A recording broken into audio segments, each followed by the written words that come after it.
हरी नमोबा विठवरी गिरधारी नाव तुझं श्री हरी नमोबा विठवरी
विचार केला मला ढेर मात्र विचार काय केला कांड्या लागले काय केलेला असायला सुट्या हा इथे येडू चालू आहे चालू आहे की कांड्या लागले विचार केला बाबा लहानाचा देव मोठा करायला अगदी मथुरा कान मथुरा स्वाधीन केल्यावर लहानाचा लागला होता भगवंत मोठा होयाला दिवसा बारा दिवस गेले देव खेळ करावयाला आला तैला बाबा अगदी मथुर वै खेळ काढी यायला त्या टायमाला देवाला लागला बोला कामाला कामाला खेळाची आवड झाली म्हणला आणि मला खेळ पाहिजे म्हणायला माझ्या कांड्याला आणि बाबा मिठू दांडूचा खेळ तयार दिला असायला अगदी अख्खा मायाला म्हणाला आणि मथुर बाबा खेळ लागले होते पैदा करायला आणि ज्या मथुर बाबा सोनाराकडे जाऊन शिना इथे आणि दांडूचा खेळ आणायला मिठू दांडूचा खेळ तांड्या बाळासाठी दिला असायला अगदी सोन्याचे चिन्ह आणि रुपयाचा दांडू मथुर भगवंताला सोन्याचा वर्णाचा खेळ मथुर आखण पहिला करून द्यायला तांड्या बाळाला लागली सांगायला दादा आणि बाबा ही खेळ सोन्या सवर्णाचा आहे जपून खेळ आपल्या वाड्यात म्हणून लागले सांगायला आपल्या वाड्यामध्ये खेळा म्हणून सांगितलेलं होतं अख्खा मायावर काय करायला अक्का मायावर एवढं सांगण्या अक्का मायावर पाण्याला चालली असायला अगदी चित्रावर घाऱ्या मुरडावर चुंबळ माठ शिराला लावायला अक्का निघून शिना मथुर पाण्याच्या वाटेने जायत असताना आणि जाता बार जाता नाव जाता बारवे आणि चित्रवाणी गागर मुरडवाणी वे कैसे लावला खायला लावा त्याच्या माझ्या लागी लावा कांद्या लागी पाण्या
हाका माया पाण्याला गेली अगदी सोन्या सवर्णाला खेळ दिलाया आणि भगवंताला लागलेली सांगायला जपून खेळायचं म्हणून शिना राखा मावाला सगळं कोड पडलं होतं भावांना. काय पडला सैला बाबा अगदी हे लहान आहे कुणीकडे तर जाईल म्हणून शिना मग काय केलेलं होतं बाबा. काय केलं सैला हे जाईल म्हणून आकाने विचार केला ह्याला पडून गेलं पाहिजे तर्फ लावली पाहिजे. साथीच्या साथी दररोज हाका मायावर बाहेर कड्या घातल्या होत्या देववाड्यामध्ये खेळत होता. आका मायावर तर्फ लावायला कडी लावायला आणि भगवंताला मधून कोडे पडलं होतं बाबा. अगदी कानी सावट लागला होता या राजबीज गल्लीला पोरांचा कानावर सावट आलेला असायला. सुरत्या देवाने खेळता खेळता चिने देवाची बाबा सोन्याचं मनाची बाहेर सामने मोठे गेली कशी काढायची म्हणून त्याची माझी चिने बाहेर गेली मी कसा बाहेर जायचं म्हणून पुढं पडला सैला.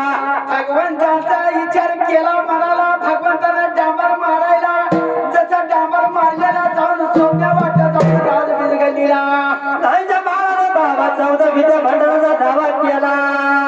आता आपल्याला आखान कोणलंय आपण काहीतरी विचार केला पाहिजे म्हणून भगवंतांना वाटव्यामध्ये हात घालायला. ही सुरत्या भांडणं म्हणजे साधा सुद्धा नाही बाबा. अगदी भांडाऱ्याची ताकद लहान मोठी आहे बाबा. भांडाऱ्यात सगळं चेष्टा कुणी करू नका. 14 भांडण हातामध्ये घेतला आणि हातामध्ये भांडारा घेऊन जसा तर्फावर झोपल्यावर केला. सर्वी सुरत्या तर्फ मोकळी झाली सैला. अगदी लावलेली तल्प मोकळी व्हायला भगवंताला वाट झाली पुढे जायला. तेव्हा बाहेर पडला तर तिथे हुडकायच्या नादामध्ये देवाच्या कानी सावड आला सैला सुरत्या. अगदी मथुर या राजबीज गल्लीला जाऊन पोरात ते लागला होता काय करायला. आईला म्हणला इकडे काहीतरी कालावा येतो या आणि गेलं पाहिजे त्यांच्या जवळ बाबा.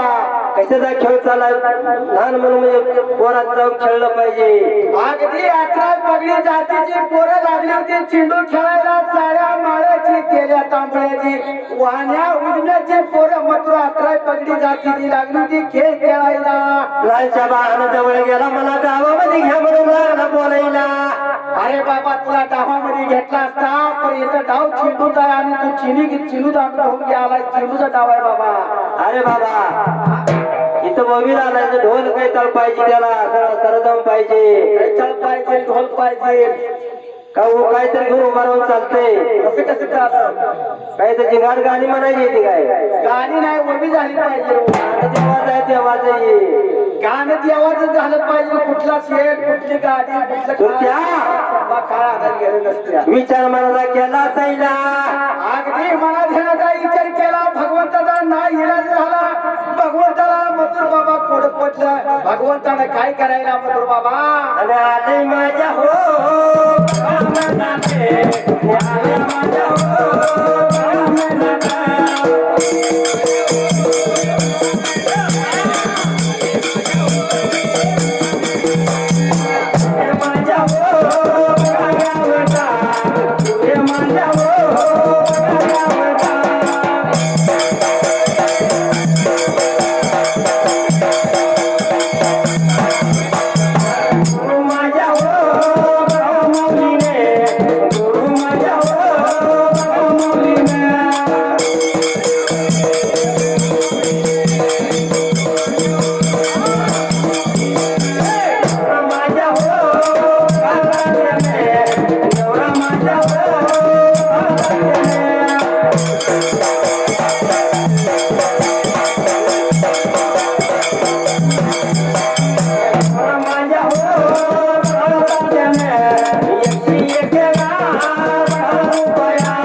नाही इलाज झाला त्या टायमाला बाळवांना देवाला माघारी पुढा फिरवायला 350 पोरांनी सांगितलं का बापू चेंडू लागला तर तुला गावामध्ये येणार म्हणून तिना अगदी देवाचा नाही इलाज झाला पोरे गावामध्ये येण्याचे देव फिरला महागारी त्या टायमाला देव महाराजाला या चिठ्ठी सोनं करला बाबा अगदी अख्खा माहोच्या वाड्याला येऊन शिना समोर स्वतःला देव बाबा कोपऱ्यामध्ये बसला साई गुडघ्या तुम्हाला घालून शिना अगदी अख्खा वर्ग पाण्यानं यायला अक्काला बंधू दिसला बंधूच्या पायात अक्काला लागले मग फार काळजी वाटायला आका पाण्यात नाण्याने विचार केला म्हणा हे ना बाबा लागली ती इकडे तिकडे अक्का बघायला बंधू दिसला तिला त्या टायमाला काय लागली होती काय सुरत्या अगदी मधून त्या टायमाला नजर गेली समोरच्या सोप्याला एका कोपऱ्याला देवची जागती गुडघ्यात मान घालून खाली मान घालून बसलेला असायला अरे बाळा म्हणते दुर्ग्यामध्ये मान घातली कुणी तुला मारलं कुणी बोटानं दाबलं तर त्याचं बोट काढी कुणी डोळ्यानं दाबलं तर डोळा काढेल ते म्हणून लागल्या का मायावा लागली बोलायला का माहेवा लागली बंधूला जाऊन बोलायला बंधू बोलला असा झाल्या बरकीला का लागली बंधू बोलायला अरे बाबा तुला कुणी दाबला असेल बोटान त्याचं बोट काढीन लागली म्हणायला उभाराच्या जाग्याला उभाराच्या जाग्याला उभाराच्या जाग्याला उभाराच्या जाग्याला